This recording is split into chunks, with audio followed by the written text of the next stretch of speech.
Okay, namaste Dilip bhai. My first question is that it's about meditation.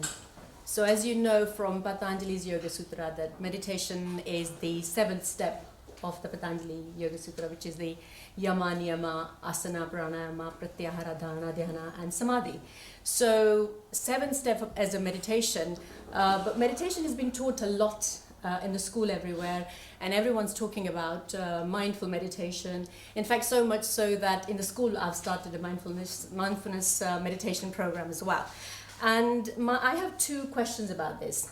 The first question is that, or first feeling I have is that it feels a little bit like kind of, it's, you know, without actually knowing, without following the sixth step of meditation, we're actually going on to meditation without following those steps that, as you know, and are we not actually putting the horse before, the cart before the horse? That's my first thing that I feel.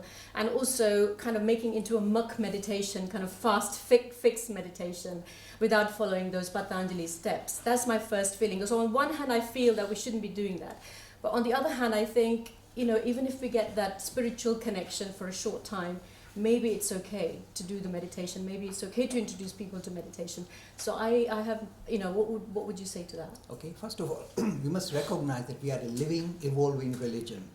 So what was suitable in the time of Patanjali, like the Ashtanga, you know, 8 steps, was suited perhaps to his own time. I'll be very frank. Even though I'm attached to the idea of Patanjali Yoga Sutra, I am saying that as time evolves, as we evolve, the way we relate to the idea of meditation should continue to evolve as well. So when I come across lots of movements, which are very genuine movements, or talking about mindfulness, it doesn't offend me at all. In fact, I feel that they are in a way doing the same thing in a correct mode suited to our own time.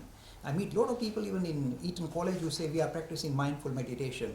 Every step we take, every moment we breathe, we are trying to become more aware of ourselves and the world that we live in, just becoming more mindful about the way we live our lives. Is that anything against the teaching of Patanjali? No. So even though the first few steps, you know, they are very severe, like Yam and Niyam, most of the Westerner will run away from them because you say celibacy, by the way, and they'll say, no, leave us alone, we can't do it without it. So it is going to be difficult for them to follow this kind of very rigorous pathway presented by Patanjali. I'm not compromising Patanjali, but I'm simply saying the world is moved on. And I meet a lot of Westerners who are practicing mindful meditation, and when I look at their method, etc., I'm very comfortable that they are successful. What's the aim of Patanjali? What's the final, the idea of Samadhi? The idea is this: you become so one-pointed that the distinction between subject and object is removed. So you become so, if you like, you embrace whole of reality totally. This is the whole idea of mindfulness. So it's not that, oh, I like him, I don't like him, he's red. You don't, kind of categorize things. You embrace the whole of this reality as if this belongs to you. It's the whole of reality, not categorize things. And if you can do that, that's called mindful meditation. If you can do that, you're in fact, I'm quite comfortable that perhaps you don't need all this, the very difficult disciplines that are imposed by Patanjali. I'm not compromising Patanjali. Those people who are kind of very devout and want to follow the Patanjali pathway, I said, carry on, my friend. It's a very tough pathway. The modern world requires something like a shortcut.